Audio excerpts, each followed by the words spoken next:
ନମସ୍କାର। ଆଜିର ପ୍ରସଙ୍ଗ ଖୁଦୁରୁକୁଣି ଓଷା। ଉତ୍କଳ ଭୂଇଁରେ ଖୁଦୁରୁକୁଣି ଓଷା ପାଳିତ ହୁଏ କନ୍ୟାମାନଙ୍କ ମଧ୍ୟରେ। ଭାଦ୍ରବ ମାସ କୃଷ୍ଣ ପ୍ରତିପଦା ତିଥିରେ ଯେତେ ରବିବାର ପଡ଼େ ସେହିଦିନ ଏ ଓଷା ପାଳିତ ହୁଏ। ଏ ଓଷା ମା ମଙ୍ଗଳାଙ୍କ ଓଷା। ସବୁ ନାରୀ, ବୃଦ୍ଧା, ବାଳିକା ସମସ୍ତେ ମଙ୍ଗଳାଙ୍କୁ ସମସ୍ତଙ୍କର ମଙ୍ଗଳ କାମନା କରି ପୂଜନ୍ତି।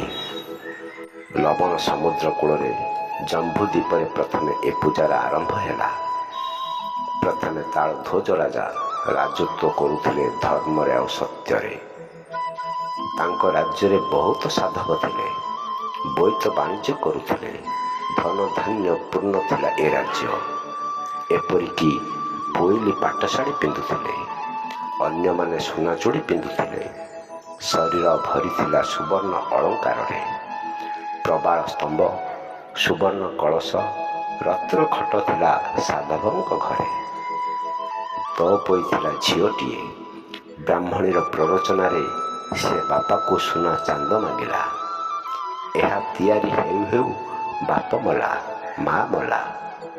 ଭାଇମାନେ ବାଣିଜ୍ୟ କରିବା ପାଇଁ ବୋଇତ ନେଇ କୋଶଳ ଦ୍ୱୀପକୁ ଗଲେ। ତଅପୋଇ ଭଲରେ ଦିନ କାଟିଲା। ପୁଣି ସେ ବ୍ରାହ୍ମଣୀ ଆସି ତା ବିରୋଧରେ କହିଲା ସାଧବ ବୋହୂମାନଙ୍କୁ। ସେମାନେ ତଅପୋଇକୁ ବଣରେ ଛେଳି ଜଗାଇଲେ। ପିନ୍ଧିବାକୁ ବସ୍ତ୍ର ଦେଲେ ନାହିଁ, ଖାଇବାକୁ ଅନ୍ନ ଦେଲେ ନାହିଁ, ମୁକୁଳା କେଶକୁ ମଧ୍ୟ ତେଲ ଦେଲେ ନାହିଁ। ବହୁତ କଷ୍ଟ, ବହୁତ ଦୁଃଖ ସେ ଭୋଗ କଲା।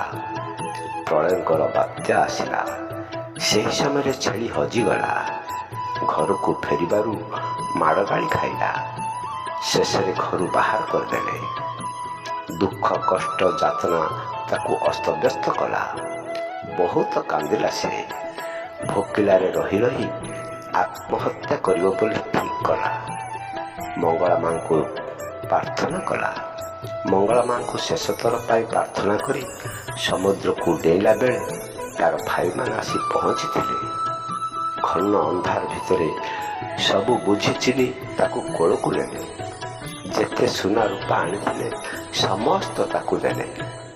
ତାର ଆକୁଳ କ୍ରନ୍ଦନ, ବିକଳ ପ୍ରାର୍ଥନା ତାର ଭାଇମାନଙ୍କର ମଙ୍ଗଳ ପାଇଁ ମଙ୍ଗଳାଙ୍କ ନିକଟରେ ପ୍ରାର୍ଥନା ଆଣିଲା ସର୍ବମଙ୍ଗଳ।